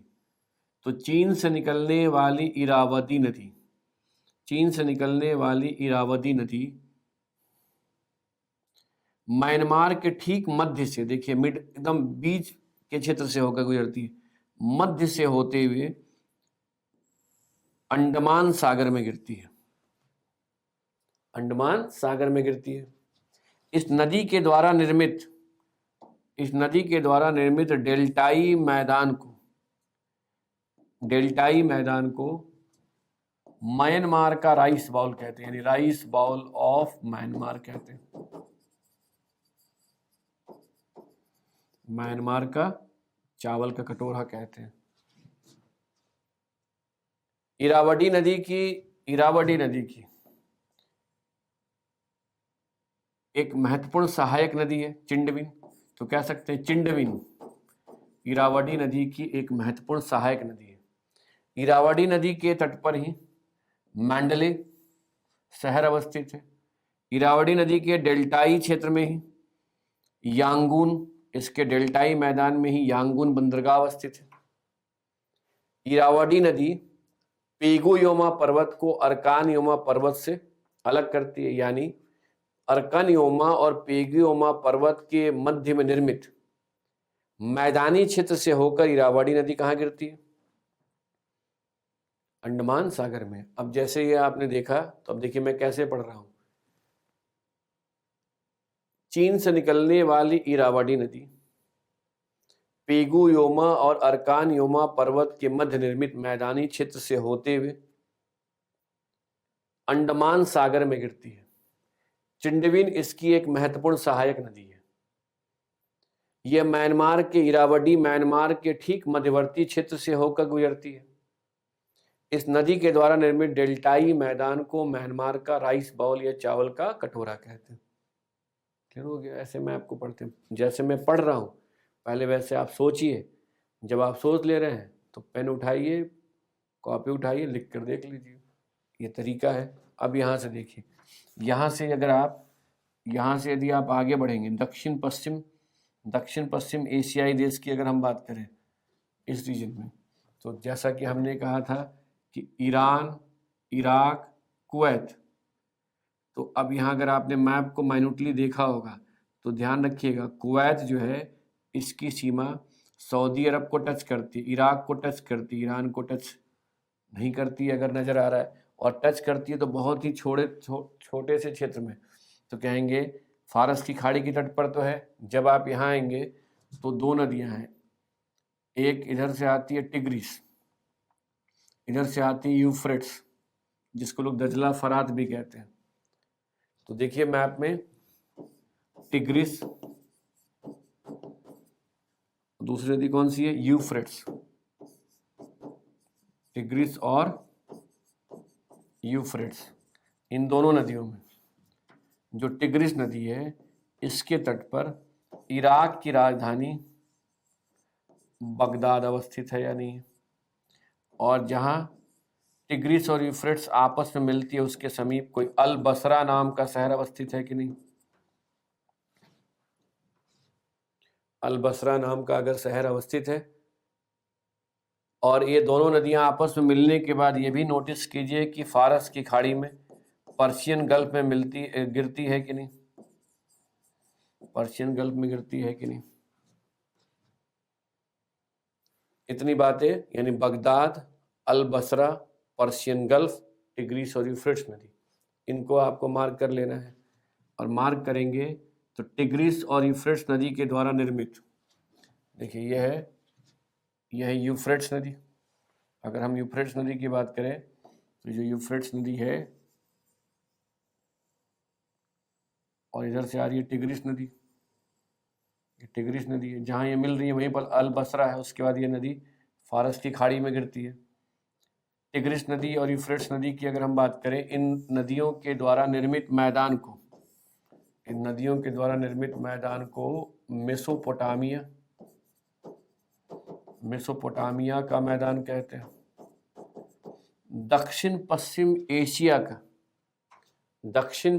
एशिया का यह क्षेत्र न केवल सर्वाधिक जनसंख्या घनत्व वाला क्षेत्र है, बल्कि कृषि की दृष्टि से भी सर्वाधिक विकसित क्षेत्र है, यानी सर्वाधिक उपयोगी क्षेत्र है। यहाँ मेसोपोटामिया के मैदान में अनाज फसलों के रूप में गेहूं का अधिक मात्रा में उत्पादन होता है, जबकि व्यापार के उद्देश्य से यहाँ पर डेट पाम का, खजूर के जो पेड़ होते हैं वो यहाँ सबसे अधिक मिलेंगे। तो डेट पाम की खेती सबसे अधिक होती है, इसलिए इराक डेट पाम के उत्पादन की दृष्टि से विश्व के अग्रणी देशों में से एक है, one of the leading producer, important country. तो मेसोपोटामिया का मैदान दक्षिण पश्चिम एशिया में कृषि की दृष्टि से जहां अधिक महत्वपूर्ण है, वहीं सर्वाधिक जनसंख्या घनत्व वाला क्षेत्र है। और दक्षिण पश्चिम एशिया में जहां आप जाइएगा वहां पर आपको खनिज तेल के भंडार मिल जाएंगे। तो यह क्षेत्र खनिज तेल के भंडार और उत्पादन की दृष्टि से भी महत्वपूर्ण। ये था टिग्रिस और यूफ्रेट्स की बात।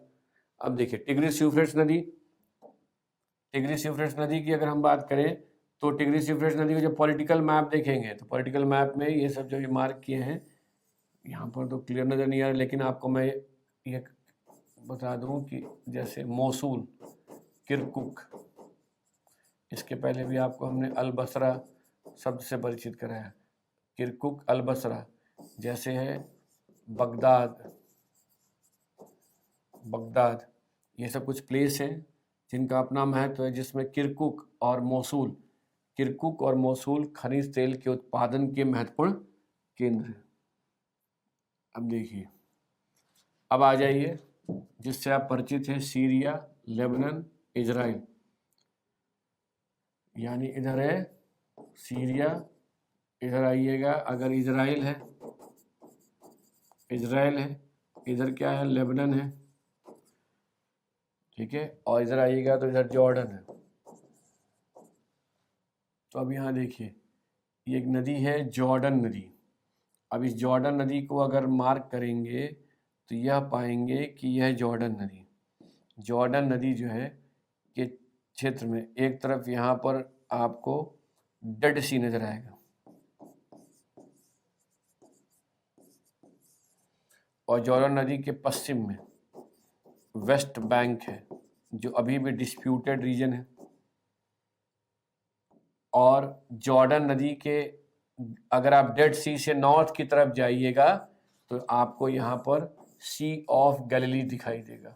हो सकता है एटलस में सी ऑफ गैलिली नहीं दिया हो, तो कम से कम जैसे यहाँ पर मैं हाईलाइट कर रहा हूँ ऐसे आप हाईलाइट कीजिएगा। पहले समझने वाली बात क्या है कि जिस ग्रेट अफ्रीकन रिफ्ट वैली को आपने, ग्रेट अफ्रीकन रिफ्ट वैली को आपने अफ्रीका में मालावी झील से लेकर तंजनाइका झील से होते हुए तुर्काना झील, ताना झील तक देखा था, उसी ग्रेट अफ्रीकन रिफ्ट वैली का विस्तार लाल सागर अक्काबा की खाड़ी से लेकर इस Dead Sea, Sea of Galilee तक है। आप इमेजिन कीजिए यहाँ तक डेथ वैली का विस्तार है, सॉरी अफ्रीकन रिफ्ट वैली का विस्तार है। तो इस आधार पर कह सकते हैं कि जॉर्डन नदी का अपवाह, जॉर्डन रिवर या जॉर्डन नदी का अपवाह भ्रंश घाटी में होता है, रिफ्ट वैली में होता है। दूसरी बात क्या स्पष्ट हो रही है, जॉर्डन नदी का चूंकि निकास, जॉर्डन नदी का निकास किसी सागर या महासागर में नहीं होता है, इसलिए जॉर्डन नदी अंतःस्थलीय अपवाह का उदाहरण है। जॉर्डन नदी अंतःस्थलीय अपवाह का उदाहरण है। इस नदी का अपवाह सी ऑफ गैलिली से लेकर डेड सी तक होता है, सी ऑफ गैलिली से लेकर डेड सी तक होता है। डेड सी वर्ल्ड का लोएस्ट लेक है, ध्यान रखिएगा। अभी जो डेड सी जहां पहुंचे हैं, ये डेड सी समुद्र तल से सबसे कम ऊंचाई पर अवस्थित झील है। विश्व में समुद्र तल से सबसे कम ऊंचाई पर अवस्थित झील होने के कारण इसे वर्ल्ड का लोएस्ट लेक कहते हैं। समुद्र तल से सबसे अधिक ऊंचाई पर आपने जिस झील पे बोटिंग किया था वो था टिटिकाका झील, पेरू और बोलीविया के बॉर्डर पर। तो आपने हाईएस्ट लेक को भी देखा और लोएस्ट लेक को देखा, कंफ्यूज नहीं करना है, क्योंकि तंजनाई बैकाल लेक डीपेस्ट लेक है, उस झील की गहराई अधिक है, ये लोएस्ट लेक है, और यह एशिया का सबसे नीचा स्थान है, यानी समुद्र तल से सबसे कम ऊंचाई पर अभी आप एशिया में, क्लियर। और यह खारे पानी की झील है। इस झील का खारापन इतना अधिक होता है कि अगर कोई व्यक्ति इसमें जाए और चाहे डूब जाए तो संभव नहीं है, क्योंकि पानी डेंसर होता है, ऊपर आप तैरते रहिएगा। तो क्या क्या समझे कि जॉर्डन नदी सी ऑफ गैलिली और डेड सी के मध्य भ्रंश घाटी में अपवाहित होती है। यह अंतःस्थलीय अपवाह का उदाहरण है। इस नदी के पश्चिम के तट को ही, पश्चिम में ही वेस्ट बैंक है। यहाँ डेड सी एशिया का सबसे नीचा स्थान होने के कारण यह विश्व की सबसे कम ऊंचाई पर अवस्थित झील है, खारे पानी की झील है। ये था आपका जॉर्डन रिवर की बात। अब जॉर्डन नदी के साथ अगर आप साउथ वेस्ट एशिया की नदियों को देख लिए तो दो नदियां हैं जिसको एटलस में आप देखिएगा, अमू दारिया और सीड़ दारिया। इन दोनों ही नदियों को अगर आप देख रहे हैं तो कजाकिस्तान आप गए हुए हैं, कजाकिस्तान और उज्बेकिस्तान की सीमा पर पहले अरल सागर को मार्क कर लीजिए। अरल सागर को देखिए, कोई ऐसी झील है जो कजाकिस्तान और उज्बेकिस्तान की सीमा पर है। अगर सही जगह पहुंच गए, अगर ये अरल सागर है तो ये देखिए कि एक नदी इधर से आ रही है और दूसरी नदी इधर से आ रही है जो अरल सागर में गिर रही है कि नहीं। इस अरल सागर में अगर ये अमू दारिया है, ये सीर दारिया, ऐसी कोई नदी है या नहीं है। यदि आप सही जगह पहुंच गए तो आप कह सकते हैं कि अमू दारिया सीर दारिया नदी का निकास कजाकिस्तान और उज्बेकिस्तान की सीमा पर अवस्थित अरल सागर में होता है। अरल सागर में होता है।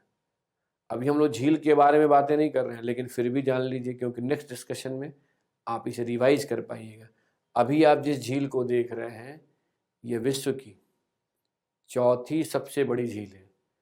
विश्व की सबसे बड़ी झील को आपने देख लिया, कैस्पियन सागर, जहाँ वोल्गा नदी का निकास होता है। विश्व की दूसरी सबसे बड़ी झील को आपने देखा है, सुपीरियर झील, यूएसए कनाडा की सीमा पर। विश्व की तीसरी सबसे बड़ी झील को आपने देखा है, विक्टोरिया झील। विक्टोरिया झील भी आप देख चुके हैं। और विश्व की चौथी सबसे बड़ी झील अरल सागर है। अरल सागर जो है, यहाँ पर इस झील के जल का उपयोग सिंचाई के स्रोत के रूप में किया जाता है। तो एक तरफ तो जहाँ इस झील को पानी कहाँ से मिल रहा है, अमू दारिया सीर दारिया से, वहीं जल का उपयोग भी किया जाता है। लेकिन आज ग्लोबल वार्मिंग के प्रभाव से जिस प्रकार मौसम में प्रतिकूल परिवर्तन हो रहे हैं, उससे इस क्षेत्र में जितनी बारिश होनी चाहिए उतनी बारिश नहीं हो रही है। एक तो इस क्षेत्र में ग्लोबल वार्मिंग के कारण वर्षा की मात्रा में कमी आई है और दूसरा यहाँ जल संसाधन की मांग निरंतर बढ़ती जा रही है, जिसके कारण इस झील का आकार छोटा होता जा रहा है। यदि यहाँ जल संसाधन का प्रबंधन नहीं किया गया, यदि यहाँ जल संसाधन का प्रबंधन नहीं किया गया तो आने वाले समय में हो सकता है कि यह झील विश्व की चौथी सबसे बड़ी झील ना रह जाए। क्लियर? तो देखिए, कुल मिलाकर आपने क्या समझा कि कैसे हम मैप की सहायता से इम्पॉर्टेंट रिवर्स को देख लिए। अब यहाँ समझिए कि एक तरफ से अगर आप पहले एशिया में आउटलाइन मैप को मार्क कर ले रहे हैं, यह एशिया के आउटलाइन मैप में रिवर्स को, सी बे गल्फ को मार्क कर ले रहे हैं, इतना कार्य कर ले रहे हैं, तब उठाइए एक वर्ल्ड का मैप और उस वर्ल्ड के मैप के ऊपर हेडिंग दीजिए important sea bay gulf island peninsula and rivers, और फिर अपना रिवीजन कीजिए। रिवीजन कैसे कीजिए, सब नदी को मार्क कर लीजिए। वो मैं आगे आपको बताऊं कैसे, 1 मिनट में रिवाइज कर सकते हैं। अभी जो आपने देखा उसको मैं एक बार आपको रिव्यू करा दे रहा हूँ। रिव्यू मतलब उस पर पुनः से हम एक बार विजुलाइज कर लें, फिर से एक बार विचार कर लें कि क्या हम सही जगह पे गए थे कि नहीं। तो देखिए, ओब, येनिसी, लेना, कोलियामा से अमूर नदी बेसिन के क्षेत्र में गए थे, प्रशांत महासागर आ गए, फिर चाइना में वांगो, यांगजी या यांगजी क्यांग, फिर सी क्यांग नदी से होते वियतनाम आए थे जहाँ रेड या होंग नदी देखे थे, फिर मेकोंग नदी, फिर थाईलैंड के छौ फ्राय नदी से होते हुए म्यांमार गए थे, सान प्लेटू में सालविन नदी देखे थे, फिर पेगुयोमा पर्वत क्रॉस करके इरावदी नदी बेसिन के क्षेत्र में गए, फिर अरकान योमा तक गए, लेकिन भारत अभी नहीं आना है। उसकी जगह हम लोग पहुंच गए इराक में टिग्रिस यूफ्रेट्स नदी के अपवाह क्षेत्र को देखे, मेसोपोटामिया के मैदान को देखे। वहाँ जाने पर यह स्पष्ट हुआ कि वहाँ मेसोपोटामिया के मैदान में कौन से फसल उपजाए जाते हैं और टिग्रिस यूफ्रेट्स नदी कहाँ मिलती है और फाइनली वो फारस की खाड़ी में कैसे गिरती है। फिर हमने जॉर्डन नदी को देखा, वहाँ जाकर हमने सी ऑफ गैलीली और डेड सी भी देखा, और फिर अमू दारिया, दारिया नदी जो अरल सागर में गिरती है, वहाँ तक हम पहुँचे। तो ये था डिस्कशन का पार्ट। तो मैं यही उम्मीद करूँगा कि आज तक के डिस्कशन को आप ध्यान में रखकर एटलस में जो लोकेशन मार्क किए हैं उसे एक बार रिवाइज करते हुए आउटलाइन मैप में नंबरिंग कर लीजिए, जिससे कि नेक्स्ट डिस्कशन को ज्वाइन करने में आपको कहीं कोई डिफ़िकल्टी ना हो, बल्कि अब तक के डिस्कशन के आधार पर आप एशिया के इम्पोर्टेंट माउंटेन्स को, प्लेटू को, डेजर्ट्स को, लेक्स को आसानी से तैयार कर सकें। फिर मिलते हैं। धन्यवाद।